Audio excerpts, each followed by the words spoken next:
whispers in the snow, the curse of the Wendigo. The snow fell in thick, silent waves, transforming the world around them into a cold, endless white. 5 friends, Mark, Julia, Evan, Brooke, and Josh, had set out on what was meant to be a fun winter hiking trip, an escape from the chaos of city life. But as the afternoon wore on, and the familiar trail markers disappeared beneath the snow, the excitement of adventure turned to dread. They were lost. "Shouldn't we have reached the camp by now?" Julia asked, her breath forming clouds in the frozen air. Mark, the most experienced hiker, checked his map again, frowning. "The snowstorm must have thrown us off track. We should have been there hours ago." The wind howled, its sharp bite cutting through their layers of winter gear. Brooke shivered, rubbing her gloved hands together. "We need to find shelter. It's too cold to stay out here much longer." As if answering her plea, Evan pointed ahead. "There! I see something." In the distance, through the swirling snow, the dark outline of a cabin loomed. It looked abandoned, its roof sagging under the weight of years and snow. But it was shelter. The group trudged toward it, their boots sinking deep into the snow. By the time they reached the cabin, dusk had already fallen, casting long shadows across the barren landscape. The cabin's door creaked ominously as Mark pushed it open, revealing a small, musty interior. A fireplace, long cold, sat in the corner, and broken furniture littered the floor. But it was enough to protect them from the storm.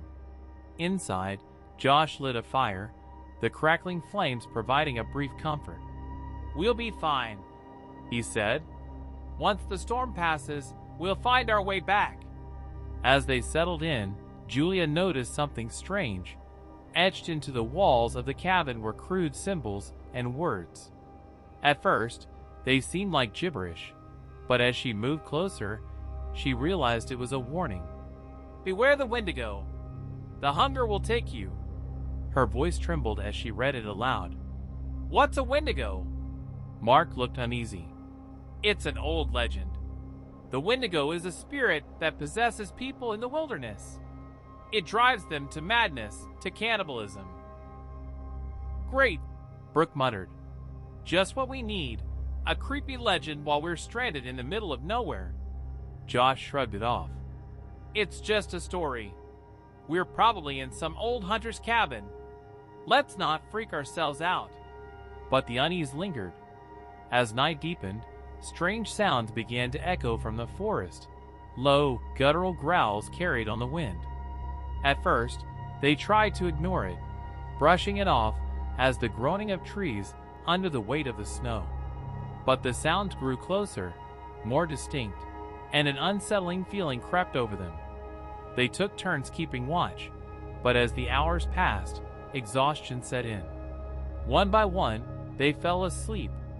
When Evan jolted awake in the middle of the night, the fire had died down to embers, casting the cabin in flickering shadows. He heard movement outside, footsteps crunching through the snow. His heart pounded as he peered through the cracked window, but saw nothing. "Did anyone else hear that?" he whispered, shaking Brooke awake. She listened, frowning, but the noise had stopped. "Probably just an animal," she said. "Go back to sleep." But Evan couldn't shake the feeling that they weren't alone. The next morning, they found Mark's gear scattered across the cabin floor. His sleeping bag was empty. "Mark?" Josh called, stepping outside. Fresh tracks led away from the cabin, disappearing into the dense woods. "Where did he go? He wouldn't just leave without telling us," Julia said, her voice edged with panic. "Not in the middle of the night." The group decided to follow the tracks, hoping Mark had simply wandered off to find help. But as they ventured deeper into the forest, the trees pressed in around them, their branches heavy with ice. The air felt oppressive, and the eerie quiet made their skin crawl. As they walked, Brooke noticed something strange in this snow. A second set of tracks, larger and deeper, had appeared beside Mark's. They weren't human. Guys, she whispered, pointing at the ground. The others stopped, their faces pale, as they stared at the monstrous footprints leading into the trees.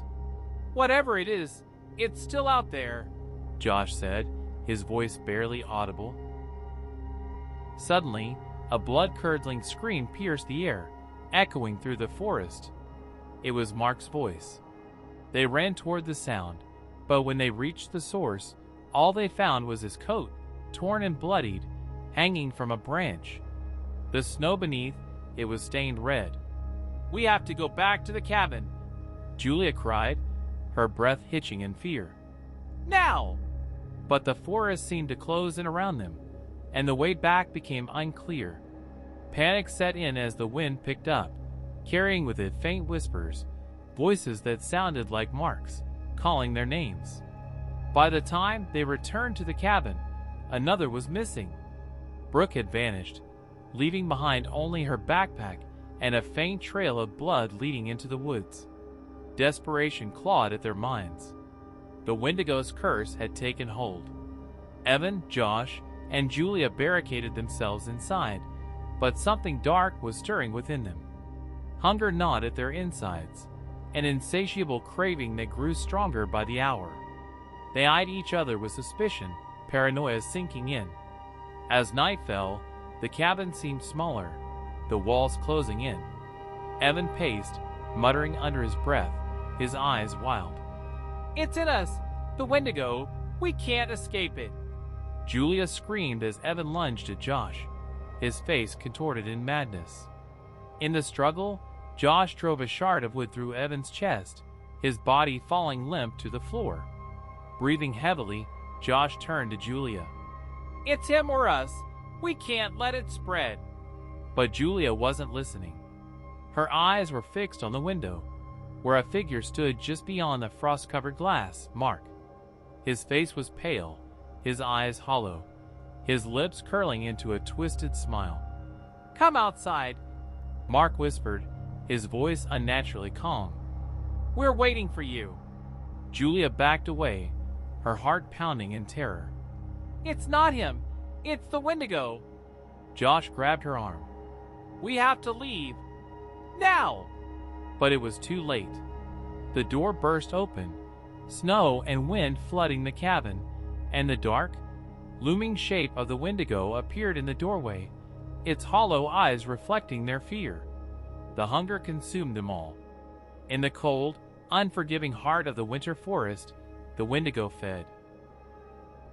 If you enjoyed unraveling the chilling tale of the Wendigo's curse, don't forget to hit that like button and subscribe for more eerie stories of horror and suspense. Turn on the notification bell so you never miss a terrifying journey into the unknown. Stay safe, and beware of what lurks in the dark.